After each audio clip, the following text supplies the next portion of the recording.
Hey there, and welcome to another episode of Success Leaves Clues.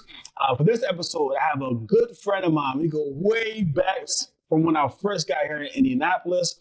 This guy, whether you love him or whether you hate him, he is probably the top sports columnist that we have in Indianapolis in this market. He has been doing this for a long time, and now he is with The Athletic. Exactly. And he's a beat writer, sports writer, gets to write great, awesome stories, man. Welcome on to Success Leaves Clues. Thank you, sir. Good to see you, GB. No doubt, no doubt. So Bob Kravitz, right? So formerly of the Indianapolis Star podcast, you probably did anything there is to do as a writer, right? But you're in the job that you love. I love what I'm doing, man. It's not like when I was writing for the Star where I was writing 4 columns a week. Now I write maybe 2 or 3 pieces a week, but they're more deep dives and they're more involved, and it's a great chance to spread your wings and write the way you really want to write. So speaking of writing, what's probably one of the top stories that you wrote about over your career in Indianapolis? Well, I mean, there've been a bunch, but one story that comes to mind is, and it was a sad story, unfortunately, right. But and you were with the Colts at the time. I found out in the middle of the week, this is crazy, I was buying a car for my wife. Wow. Or we were buying a car. And the guy at the car dealership said, well, you're going to have a busy week next week. I said, why? And he said, well, he told me, he said, Chuck Pagano has cancer. And I was like, you're kidding me. So, you've got to, in my position, you've got to check out every crazy. Of course. You never know. And so I reached out to a few people, not Chuck. Yeah. Reached out to a few people in the organization and said, look, this is what I'm hearing. I hope I'm wrong. I hope this is not a problem, but this is what I'm hearing. And to their credit, they didn't run from it. They said, yes, it's true. But they asked me to hold it for a couple of days. Wow. Because the team was on the bye week. Mm-hmm. So everybody spread out all over the country, and they weren't meeting again until that following Monday, I think 8 a.m. So I was told you could tweet it out and all that at 8:15. So because I do have a relationship, if this was something with the Eagles or the Jags. Yeah, absolutely. That story. They're not even confirming. No. But because it's the Colts and because these are people with whom I do have a long-standing relationship with, and you don't want to screw them over. I wanted to give them an opportunity. I didn't want the players to read about it in the newspaper. And I felt good about that. I talked with my editors about it. And I said, if Adam Schefter or Mort or anybody else comes sniffing around, please let me know, because then that story got to go. Nothing happened, and fortunately, from a journalistic standpoint, we got the story first. Unfortunately, it was true. Right. And you guys found out at 8 a.m., I believe. So funny story. Like the bomb had went off the season before, and Gritson, I was caught in that the whole charade. So I was let go the season before Chuck Pagano came. Oh, that's right. But I was still close to the team. But yeah, that definitely was devastating news about hearing his cancer diagnosis. It's interesting that you would hold a story like that, right? Yeah, and like Adam Schefter caught a lot of crap for tweeting out that Andrew Luck was going to retire at the game. Yeah. Before he had a chance. I will say this in Adam's defense. That story had been out there for a couple of days. Mm-hmm. Andrew had told several teammates that he was going to retire, and every player has an agent, and agents love to talk. Mm. And so I don't know this for 100% fact, but I have to assume, Adam's got incredible sources, especially amongst the agent class. Oh, no question. And he found out about this, and I would not have waited either on that story. It's just too important. I just felt, when we're talking about a cancer diagnosis, you have to treat it with a little bit of, restraint. Yeah, no question. And respect. And I did not want the players to find. I mean, maybe that's not something that I should care about as a journalist. Right. As a human being, I do. Right. And I felt like this was something they were working with me, so I was willing to work with them. So it came out on Monday, and that's how it kind of started. Great. And now the big story that you're working on is Mr. Peyton Manning, obviously first year eligible to make the Hall of Fame, and you're doing a story on his career. What I'm doing is I'm doing 18 stories on Peyton. I like it. Yeah, 18 stories on Peyton. I've talked to about 14 guys, including yourself, so far. Hopefully I'll get 18, but some of you guys gave me great stories. Yeah. Like 2 or 3 great stories. So I'll have 18. That's going to come out the week prior to him being elected to the Hall of Fame, February 6th.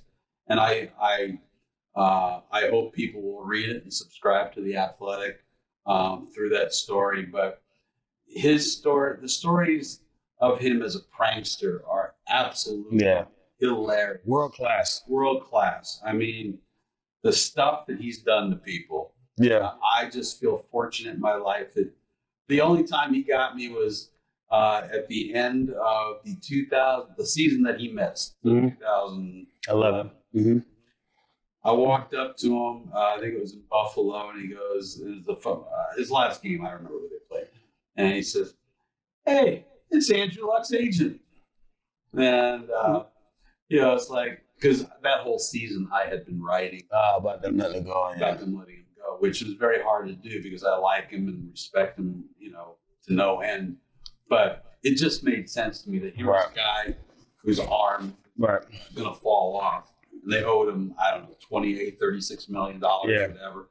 And you have the greatest quarterback of a generation coming out. Right. What are you going to do? It was obvious. So I get a lot of crap for this amongst my friends. And this is the first time I'm saying this on air. But I tell people also that season, I got injured in week 1. Mm-hmm.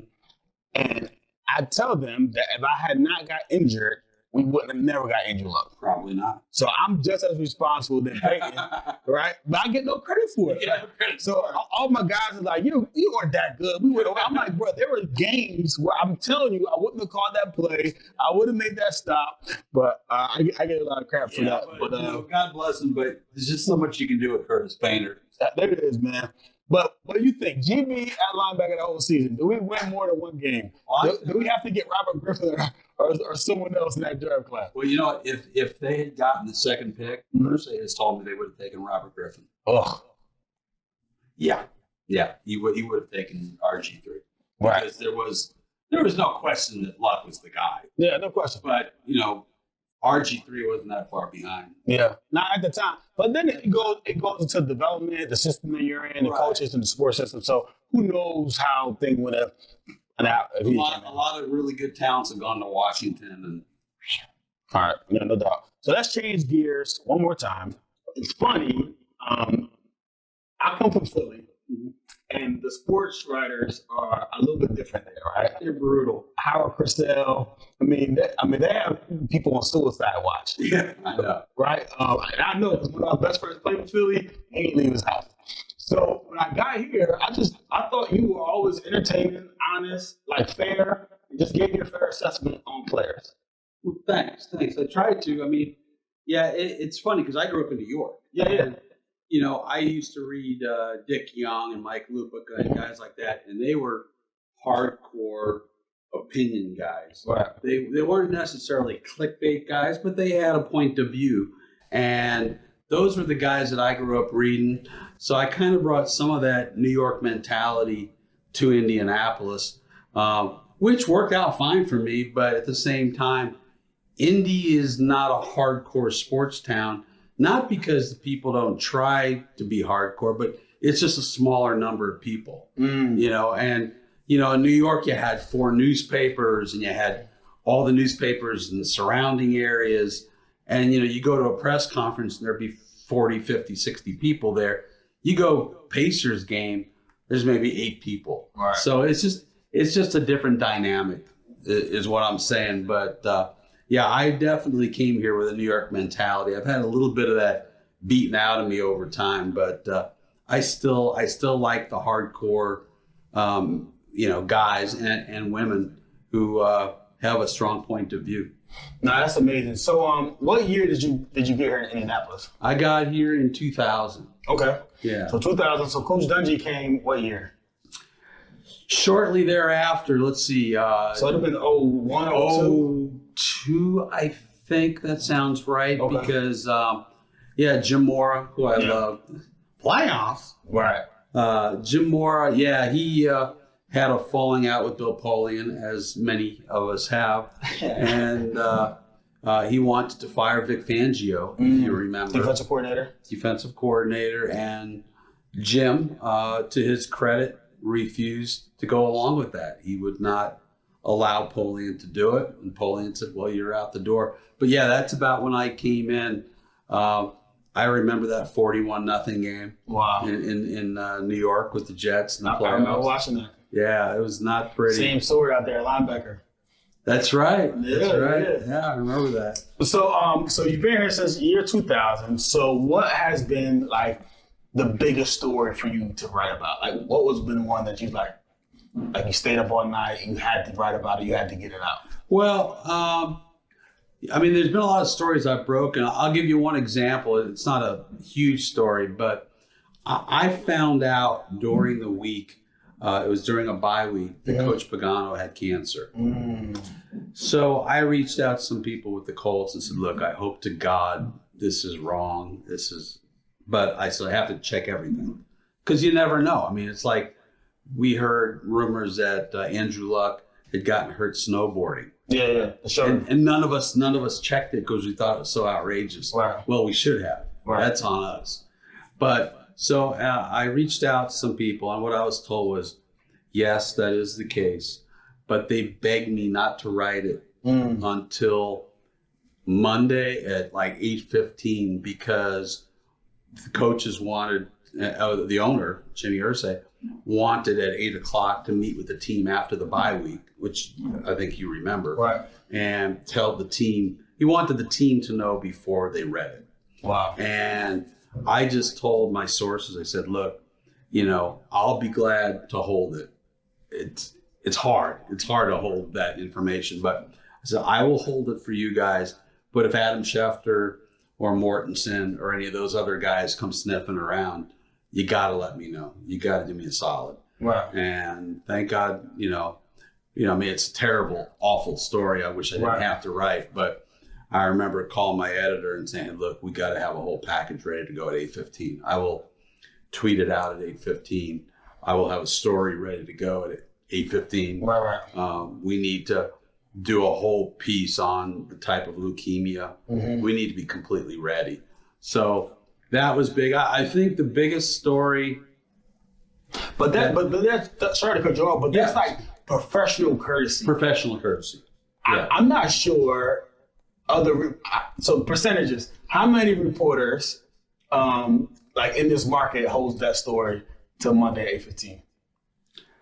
I think most, because when you're dealing with the local franchise and people who you've gotten to know, and people who in some cases you've gotten to like quite a bit, and they trust you and you trust them, I think it's different. Now, if it was something like, for example, with Deflate Gate, I found out after the game. I was able to get it confirmed about 12:30 in the morning or at night, and I thought, should I hold this and just make sure that it's confirmed by the NFL? And I said, when I think I would have hurt myself long term if I had come out with it before they had a chance to tell the team. So that was probably one of the biggest stories in Indianapolis, probably sports scene history, right? So definitely just want to give some color behind it, because when we say Deflate Gate, obviously we know exactly what it is. So the year was like, what was that, 2012, 13? No, that was 2015. So 2015. The other day was 6 years anniversary. Wow. So we're playing New England Patriots, right? Who we don't like, right? I respect them now. Sure. Before I hated them, right? Now I respect them. They're a great team. So DeQuell Jackson. Was it DeQuell Jackson's interception ball? Right. DeQuell Jackson intercepted Tom Brady, gave it to the sideline. Right. Because we can get an interception, we want to get it painted, we want to get it all drawn on. So he gives it to one of our equipment managers, and they're like, kind of odd. Yeah. So it's a little light, a little mushy. Yeah. Yeah. And the whole thing, it was so crazy. I had no clue what was going on during the game, except that unfortunately you guys are getting your ass kicked. Yeah. And my big concern was getting the lobster roll at halftime in the great seafood in Boston. Great seafood in Boston. So then about 11:30 or so, I looked at my phone and somebody wanted me to call them. I got some information for you, and I found out, and I was told by this person that they were being investigated for allegedly using deflated footballs. I'm like, holy shit! And just so people can know, a deflated football helps out with your grip. And when it's cold, it helps a quarterback grip the ball better and throw it. So It was a huge competitive advantage. It is a competitive advantage. And it was about 46, 48 degrees. Not terribly awful, but it was a little rainy, if I remember right. And it made sense. And at first I thought it was absurd, to be honest with you. But then I started thinking about, Spygate, and there's always been whispers about all the underhanded things that they've done over the years. And, look, I would have checked on it if it was the Jacksonville Jaguars. Yeah. But it kind of made sense when you put two and two together. And I reached out to virtually everybody I know and was able to get a confirmation on it. I wouldn't have run it unless I had at least a second confirmation. Wow. And once I did, I was like, well, let's let it rip. And then I think we broke the internet. Yeah, it would have been an even better story that the game was actually close and they'd have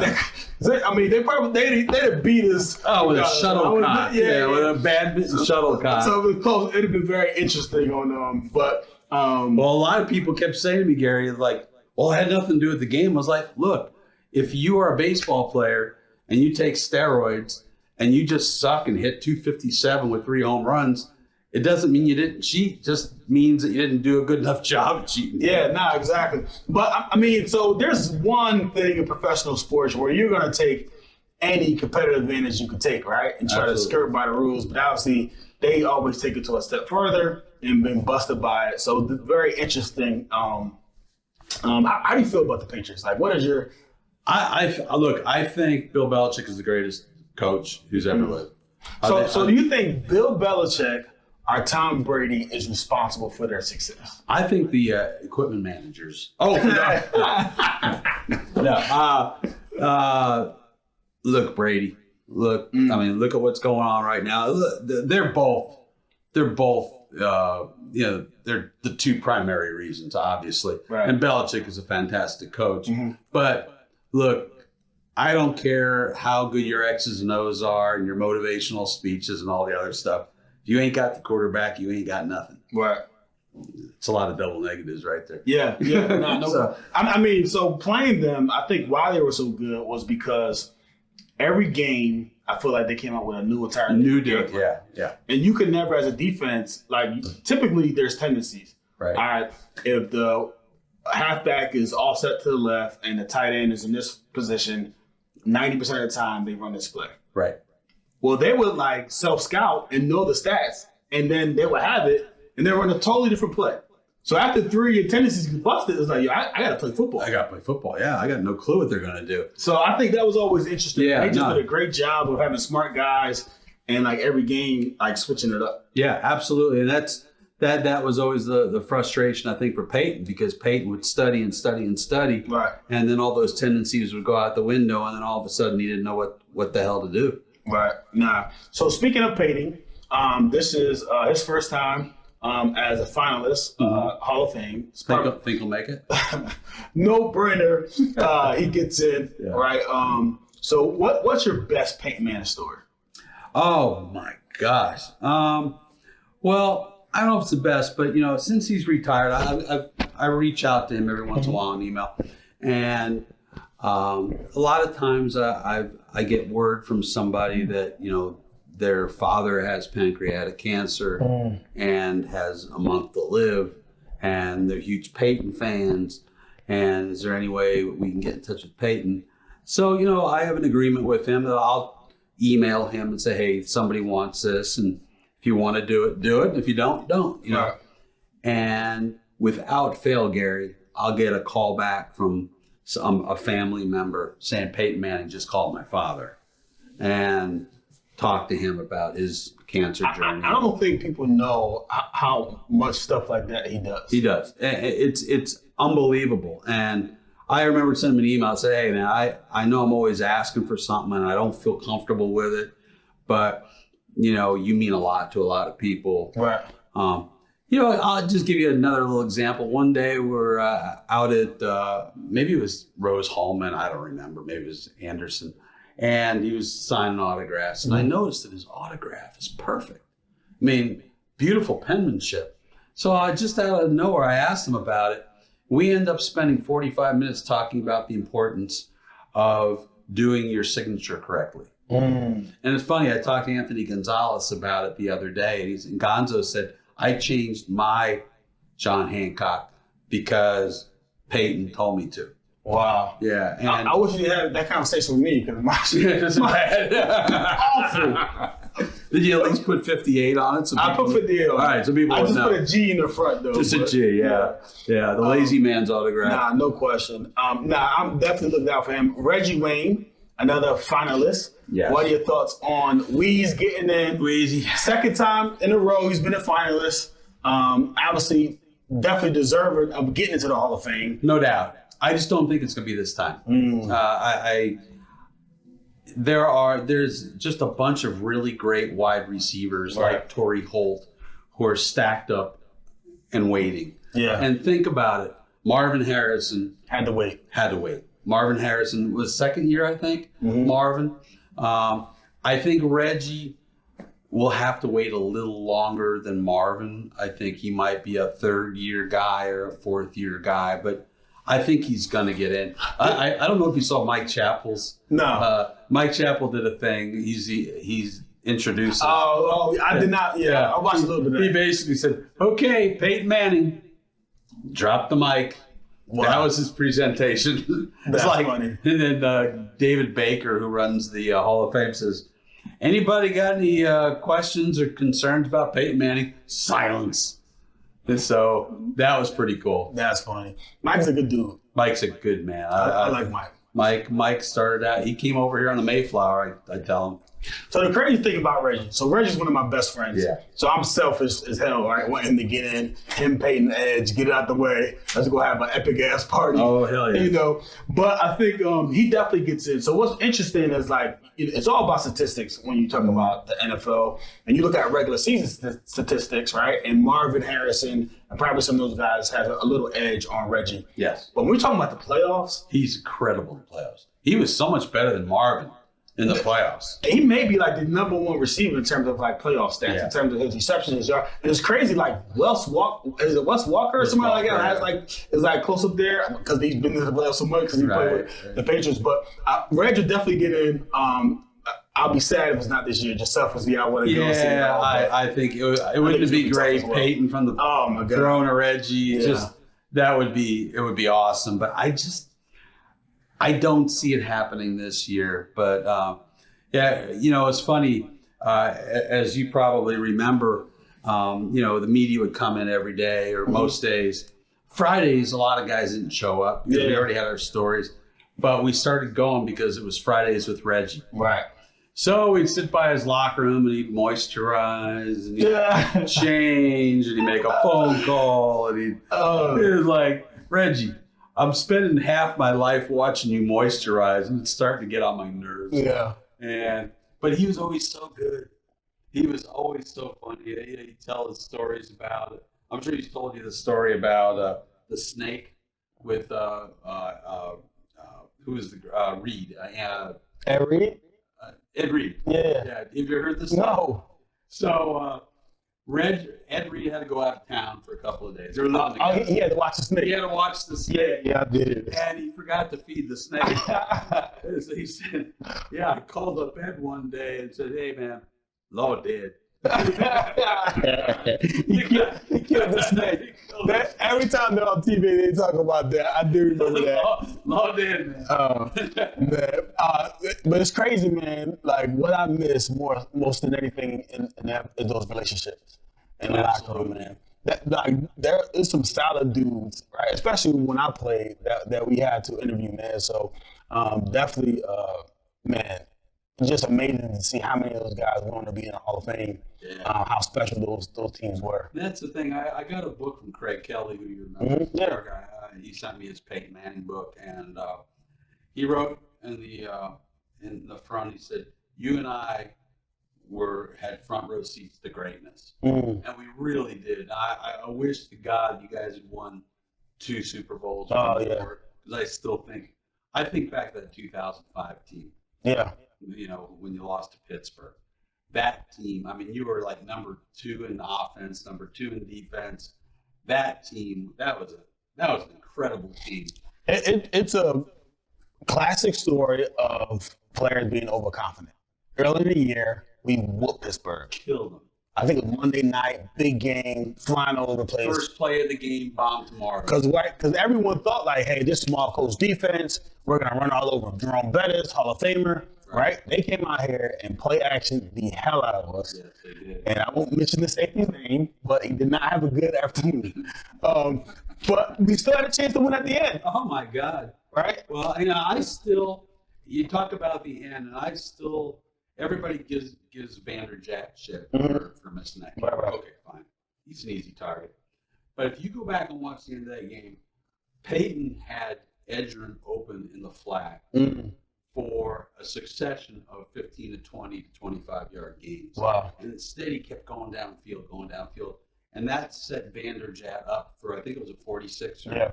Let's go back. There was a number 58 who made an amazing play on the goal line. That's what I remember. The ball pops out. And the guy runs.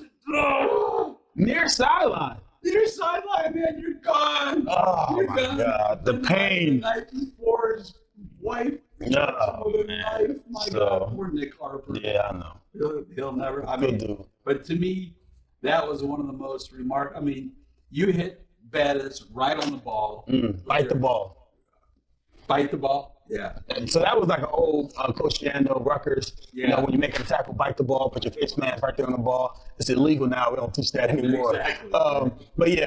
Man, it was amazing. Some of those games, man, just epic. And just like you said, just had a front row. The greatest game that I covered was, I think you would probably agree with, be the AFC Championship game. Oh, no question. New England. Mm-hmm. To me, and I've heard Tony talk about this, I've heard a lot of players talk about it, is that the Super Bowl was almost an anticlimax. Yeah, for sure. You knew you're going to win. I tell people, if it wasn't raining, we win by like 30 or 40. Oh, my gosh, yes. Oh, yeah. Yeah. I mean, that was the biggest quarterback mismatch in a Super Bowl that I can remember. No, I agree. You know, with all due respect to Rex Grossman, Rex versus Peyton. Nah, I'm going to take Peyton. Yeah, it was epic stuff. So enough about football. Let's get about Bob, right? So, What about Bob? So, question for you. So, when you're a sports reporter, what is your job like? Because people maybe have this confused that you should be a fan and you should support. Like, what is your position as a writer in your role?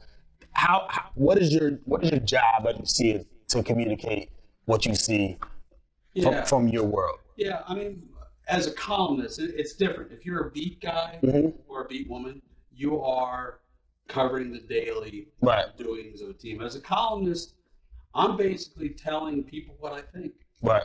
It's really a very simple job description. Tell people what you think. One of the best things somebody told me was, don't tell me what you're writing about. Tell me what you're going to say. Mm-hmm. And, for example, when you guys decided not to go for the perfect season, I just thought I'd bring that up. Yeah.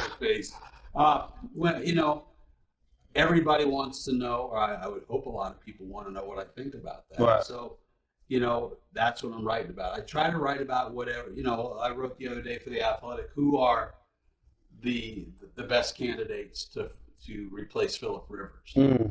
Matt Stafford, Carson Wentz, Sam Darnold, draftee, whoever it might be. Jacoby. Right. You never know. But yeah, I know it's not going to be Jacoby. But that's the thing. It's just tell people, I fell in love with writing before I fell in love with sports. Wow. And I just love being able to communicate my thoughts. Now, as somebody who covers the sports, I don't know what your keys are as a middle linebacker right. on a certain play, but that's why I'll ask. I mean, that's one of the things that I loved about your team is there are a number of players who I would ask, off the record, explain this to me. What was supposed to be happening here? Right. And you had a lot of guys, including yourself, notably yourself, who would be honest and make me a smarter writer. Right. So that's basically what I do is just, now with The Athletic, I'm more of a general assignment guy. I'm writing these long features, like I'm writing this Peyton Manning. Sure. 18 stories on Peyton Manning before he's elected to the Hall of Fame. But yeah, it's pretty simple job for a simple man. That's awesome. So talk to us a little bit about The Athletic. Like, how long have you been with them? Like, what's their business model? Because I see a lot of the reporters that were with some of the local stations now are with The Athletic. It seems like you guys are getting a lot of stream, a lot of momentum. We're doing really well. We've been around, I think, 4 or 5 years. Okay. We've got well over 1 million subscribers. That's amazing. We are only behind, as far as digital subscribers, we're only behind the Washington Post, New York Times, and the Wall Street Journal. Wow. So that's pretty good for 4 or 5 years.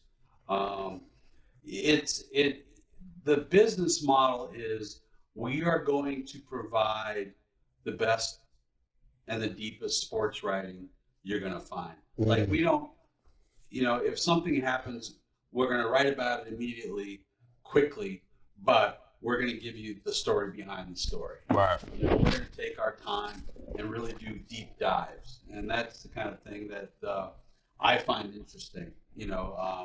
I'd like to react immediately. Philip Rivers retires, boom, let's write something.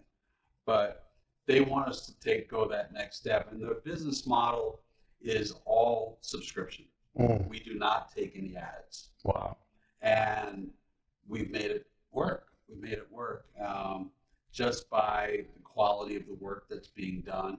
And subscriptions are the bottom line on the whole business. Wow. You've got to get subscriptions, myself included. All right, awesome. So when they see a link from you, it's best if they show up, click the link, obviously go through and then sign up, right? Absolutely. What we got to do, or what a reader has to do is, if you're so inclined, read my story. You'll get the first 4 or 5 paragraphs or whatever we show you, and then it'll give you a chance to subscribe. And I can only say from a totally selfish standpoint, I'd like you to subscribe no matter what, but if you go into my story, I get credit for that subscription, right? Which helps me immensely. Absolutely. Yeah. So definitely click the link. When he writes an article, the Peyton Manning story is coming out. Peyton's coming out the week of February 6th. All right, February 6th. I'm going to put it on my calendar. So right. Let me match it up. So last topic that I want to touch on, and this probably deserves a little bit more time. So we'll probably go over a little bit just because I think we deserve this. Recently, Jim Irsay, Darius Leonard, they came out speaking about the importance of mental health awareness. Yes. I know yourself, I know you had some battles with mental health. I remember, as a friend, right? I remember the Heinekens that we had in Sicklerville, right? My first year. And I've always viewed you as a friend, so definitely viewed your career. So you had bouts with sleep apnea that was undiagnosed for a lot of years, caused some mental fog. Recently this year, suffered a quadruple bypass. Yeah, I've been lucky. Yes. So that mental health awareness is something that you're very cognizant of. So what's your viewpoint on it? And what do you think about Irsay and Darius Leonard coming out? I think it's awesome. Yeah. It's absolutely awesome. I think it's one thing for Jim Irsay and his daughter, Kaylin, to do it. I think it's another for somebody that you look at as a Superman, like Darius Leonard. And, Darius has had a tough life. He grew up with nothing. He lost, I think, two brothers to violence. Wow. So, yeah, I'm very grateful to the Irsays for doing this. And yeah, it's something that I've struggled with since I'm in my 20s. Wow. Just anxiety. I have, bouts of depression. I'm not too proud to say that I do take medication for it. Mm-hmm. That seems to have helped quite a bit. But what really, really, really helped me was one day I was in the hospital for some heart issue, very minor. And the nurse, the next morning, I was in for observation. The nurse the next morning said, "You don't sleep." She said, you stop breathing every 10, 15 minutes. You have really bad sleep apnea. I was like, maybe that explains why I feel like crap all the time, why I'm exhausted. And I went and got a test, and it's very uncomfortable, and it's a pain in the ass. But the guy said, "You have serious sleep apnea." And they put me on the CPAP. Mm-hmm. And I'm telling you, Gary, it changed my life. Wow. I mean, and I don't even know how low I could have gone. Right. It scares me to think about how bad the shape I was in. I was a mental case. But once they got the sleep apnea figured out, it just changed my life. All of a sudden, I had the energy to work out. I had the energy to write. I can remember beforehand writing columns where the words were just kind of coming together because I just couldn't concentrate. Wow. And what makes me happy is that I did write about it, and I've had several emails from several people, especially guys, who also didn't understand why they were feeling like garbage, and they got this done, and they feel a million times better. For transparency, I was one of those guys that saw your story. You're kidding. I had sleep apnea. I got it done. Good for you, buddy. But I'm awful are negligent about using my machine. Don't be. But after hearing you say that, I'm going to the doctor, and I'm going to make sure that I definitely get my machine recalibrated. Right. So if it's not calibrated right, like the pressure comes in, it just feels like it was choking me at night, and it's just like it takes a while to get used to it. I tell people it takes a good 2 to 3 weeks. Wow. You're going to have some rough nights, but 2 to 3 weeks, and I'm telling you, it's an absolute life changer. Wow. Unfortunately, I had some health issues unrelated to the sleep app. I have a very bad family history with heart issues, but I'm telling you, I don't know where I would be, if anywhere, if that lovely nurse had not said that to me. Wow, that's amazing. Quick story I'm going to share with you. It's amazing how sharing your vulnerability with others and just being like an advocate, how it helps someone. So I can remember, 6 years ago now, Instagram just getting popular. And then I had 2,000 followers, getting 10 likes a post. They're like, man, what am I doing every day? They're overthinking what I'm going to post. So I'm posting, and I don't care. I'm posting for me, right? So I'm at Colts camp during Anderson. And it was like one of those alumni days. And there's the guys who played like football, like a long career, and those guys who just kind of, had a sandwich and shit, but they still get invited, right? So one of the guys, he tasked me, and he was like, "Hey man, this guy actually played." So he tasked me. He was like, "Hey man, you saved my life." And I'm just like, what's up? Like, you want to bet? You're a gambler? Like, what is? Then he hit me, and then I walked back. He was he started tearing up. He said, I was going to commit suicide one night. And in the morning time, I had my gun loaded, was writing my letters, and I went on Instagram, and you posted something. And your post said, for men, you don't ask for help because you're weak. You ask for help because you want to remain strong. Right. And he said he put the gun down, he called and got help. And it's so important that people like you, like I, share our stories and our struggles, right? Because, man, that's a testimony that's going to go help someone else. Someone watching the show, they go get the apnea study, they get the machine, it's going to change their life. It does. So, I commend you for sharing your story, for, always being on the forefront, man. And like you said, I was in Philly, in New York, reading those stories. So what you guys brought out here was just yeah, that sounds about right. The funniest thing I ever saw you write, and I'm going to give you a chance. I know you know where I'm going. I know where you're going. Super Bowl season, Jacksonville Jaguars. Yes, sir.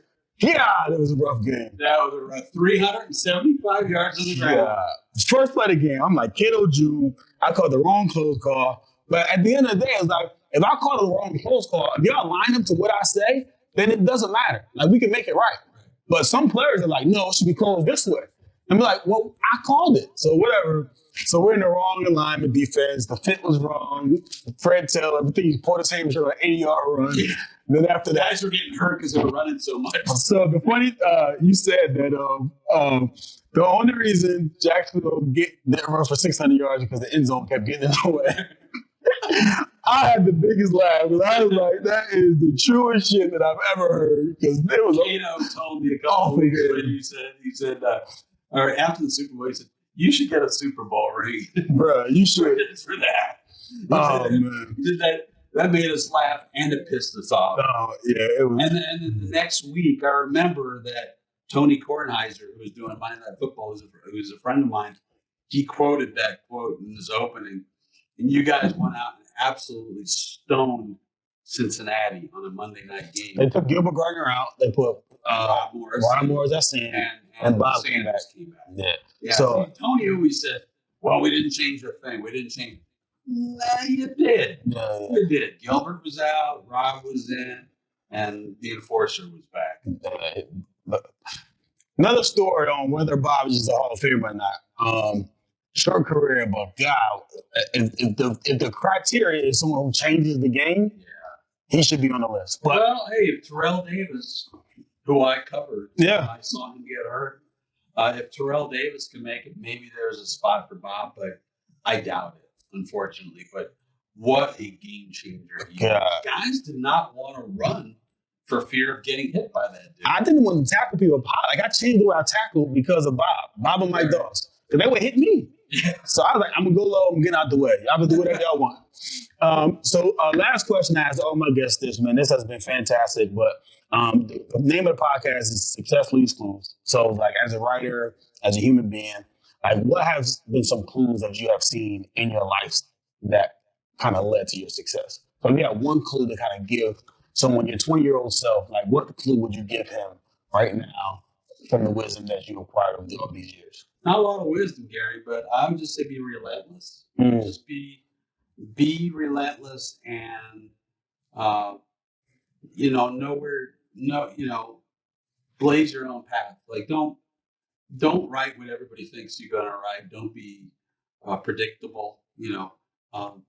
Don't just write about what people are talking about. Write about what people are going to be talking about tomorrow because of what they read. But I just think it's relentlessness. It's one of the few good qualities that I possess is that when I get my mind on something, and maybe I'll get my mind right on working out. Right. Gotta get you there. Let's hope so. But I just, from day one, I knew this is what I wanted to do. It was either play hockey in the National Hockey League or be a sports reporter. And hockey was not much of an option for me. I was a very average college player. Wow. So, I just think the relentlessness of it. And, what I tell young people all the time is get your foot in the door early. Right. And if that means taking out the garbage at your local newspaper, do it. Just be there because you never know when that break is going to come. And so I guess that would be about it. I'm not much on the wisdom side of things, Gary, because I'm a disaster. Well, that's great. All right. Yeah. Hey, man, to the outside world, right? You've done more than all right. So I appreciate that. I definitely appreciate your columns. Obviously, now they can sign up at the Athletica. I know when they buy Kravitz headline, but obviously appreciate your friendship over these years, man. Thanks for coming on. And appreciate you guys. Thanks for tuning in to another episode of Success Leaves Clues. Please like and subscribe to this channel. And go to the Athletica, man. Sign up for Bob's article. I promise you're going to enjoy what you read. All right, guys. Till next time.